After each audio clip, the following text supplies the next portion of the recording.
మన గుంతకల్ న్యూస్ ని లైక్ చేయండి, షేర్ చేయండి, సబ్స్క్రైబ్ చేయండి. మన గుంతకల్ న్యూస్ లో లైక్ చేయండి, సబ్స్క్రైబ్ చేయండి అండ్ షేర్ చేయండి. థాంక్యూ. మన గుంతకల్లు న్యూస్ కి స్వాగతం.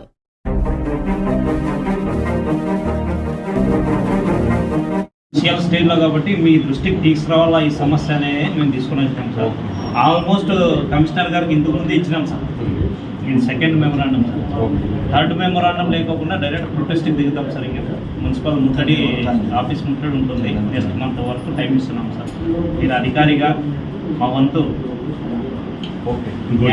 Special request. ఇప్పుడు దోన్ముకూరు ఏరియా ఉంది కదా సార్, అక్కడ మన వాటర్. ఈరోజు గుంతకల్ నియోజకవర్గ మాజీ శాసనసభ్యులు, గుంతకల్ నియోజకవర్గ వైఎస్ఆర్ కాంగ్రెస్ పార్టీ ఇన్ఛార్జి గారైనటువంటి వై వెంకటరామరెడ్డి గారి ఆదేశాల అనుసారం వైఎస్ఆర్ కాంగ్రెస్ పార్టీ ఆధ్వర్యంలో గుంతకల్ పట్టణ పురపాలక సంఘం మరియు పురపాలక అధికారుల యొక్క నిర్లక్ష్య వైఖరిని నిరసించాలని చెప్పేసి డిమాండ్ చేస్తూ గత 100 రోజుల కాలంలోనే 3 మృతదేహాలు ఎస్ఎస్ ట్యాంక్లో లభ్యం కావడం, పట్టణ పుర ప్రజలందరూ భయభ్రాంతులకు గురి కావడం, ఆ నీరుని త్రాగడానికి కూడా పని చేయకపోవడం వల్ల నీరు వ్యాపారం కూడా బాగా జరుగుతుంది గుంతకల్ నియోజకవర్గం మరియు పట్టణంలో కూడా.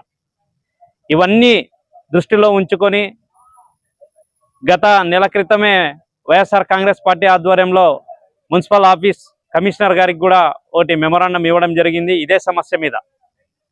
అదేవిధంగా ఇప్పుడు స్పెషల్ ఆఫీసర్ యొక్క పాలనలో ఉంది కాబట్టి మున్సిపల్ ఆఫీస్ ఆయన దృష్టికి కూడా తీసుకుపోవాలనే ఉద్దేశంతో మా వైఎస్ఆర్ కాంగ్రెస్ పార్టీ నాయకులందరూ కలిసి ఆయన దృష్టికి తీసుకురావడం జరిగింది.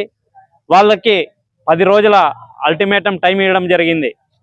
ఆ 10 రోజుల్లో గుంతకల్లో ఉన్నటువంటి నీటి సమస్యను పరిష్కరించకపోవడం జరగతగిన వైఎస్ఆర్ కాంగ్రెస్ పార్టీ ఆధ్వర్యంలో పెద్ద ఎత్తున మున్సిపల్ ఆఫీస్ ఎదుట ధర్నా కార్యక్రమం నిర్వహిస్తామని చెప్పేసి కూడా డిమాండ్ చేశాం. ఎందుకంటే గుంతకల్ పట్టణంలో లక్షలాది మున్సిపల్ యొక్క డబ్బును నిర్వీర్యం చేస్తూ కౌన్సిల్లో ఆమోదం పొందినప్పటికీ కూడా ఫెన్సింగ్ వేయకపోవడం, ఎస్ఎస్ ట్యాంక్కి సీసీ కెమెరాలను ఏర్పాటు చేయకపోవడం, అదనంగా 10 మందిని వాచ్మెన్లు తీసుకొని కూడా ప్రయోజనం లేకోకుండా ఈ రోజుకి కూడా 10 రోజులకు ఒకసారి 20 రోజులకు ఒకసారి ఒక మృతదేహం దాంట్లో లభ్యం కావడం జరుగుతుంది. అది కూడా మొన్న ఎందుకు లభ్యమైందంటే వైఎస్ఆర్ కాంగ్రెస్ పార్టీ జిల్లా ఉపాధ్యక్షురాలు శ్రీమతి నైరుతి రెడ్డి గారి ఆధ్వర్యంలో వైఎస్ఆర్ కాంగ్రెస్ పార్టీ నాయకులందరూ కలిసి ఆడ నీటి సమస్య ఏం జరుగుతుందని ఆ రోజు చూడడానికి పోవడం జరిగింది. మేము వస్తున్నామనే వాళ్ళు అలర్ట్ అయి మొత్తం ఎస్ఎస్ ట్యాంక్ చుట్టూ ప్రదర్శనలు చేయడం ద్వారా ఆ మృతదేహం కూడా లభ్యమైంది. ఆ రోజు మేము పోకపోయింటే కూడా ఆ మృతదేహం కూడా లభ్యం అయ్యేది కాదు. ఆ నీళ్ళలోనే కలిసి లాస్ట్కి ఆ కళేబరాలు మాత్రం బయటకు వచ్చేవి. ఇటువంటి నిర్లక్ష్యంగా ఇది ఇంత నెగ్లిజెన్స్గా ఉన్నటువంటి అధికారుల మీద వెంటనే చర్యలు తీసుకోవాలని చెప్పేసి పట్టణ పుర ప్రజల యొక్క ఆరోగ్యాలను కాపాడే దిశగా స్పెషల్ ఆఫీసర్ గారిని విన్నవించుకోవడం జరిగింది.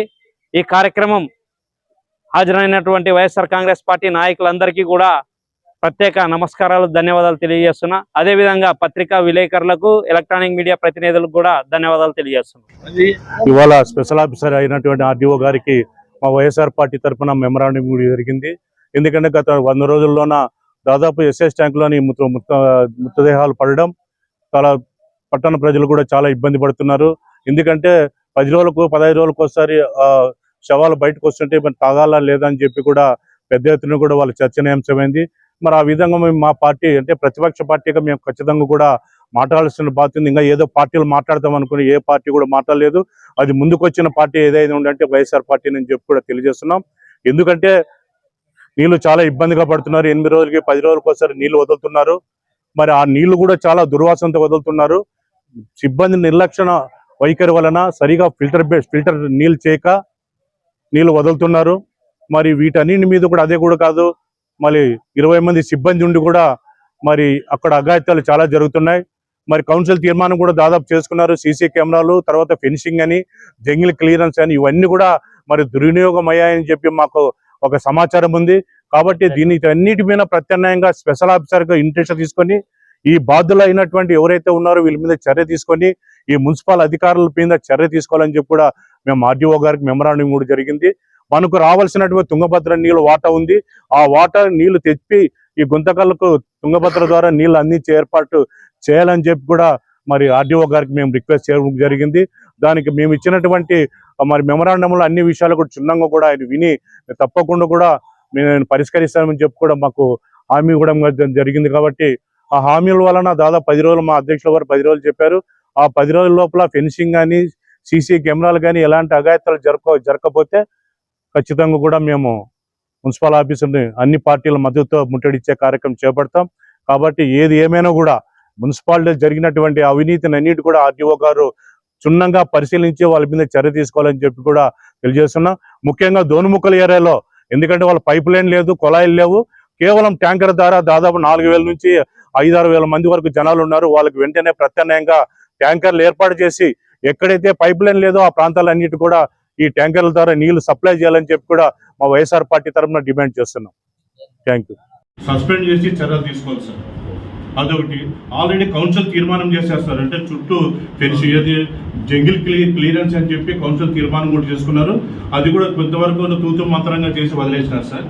సీసీ కెమెరాలు కూడా తెచ్చుకున్నారు, అవి ఎక్కడ పెట్టారో తెలుసు సార్. ఫెన్సింగ్ ఏమని కూడా ఫెన్సింగ్ కూడా మరి కౌన్సిల్ తీర్మానం చేసినారు సార్. ఇదంతా కూడా సార్ దాదాపు అంటే కూడా 3-4 నెలల కిందటే లాస్ట్ కౌన్సిల్ లో తీర్మానాలు చేశారు సార్. ఫెన్సింగ్ తీర్మానం చేసాం. ఫెన్సింగ్, సీసీ కెమెరాస్, తర్వాత జంగిల్ క్లియర్ సార్.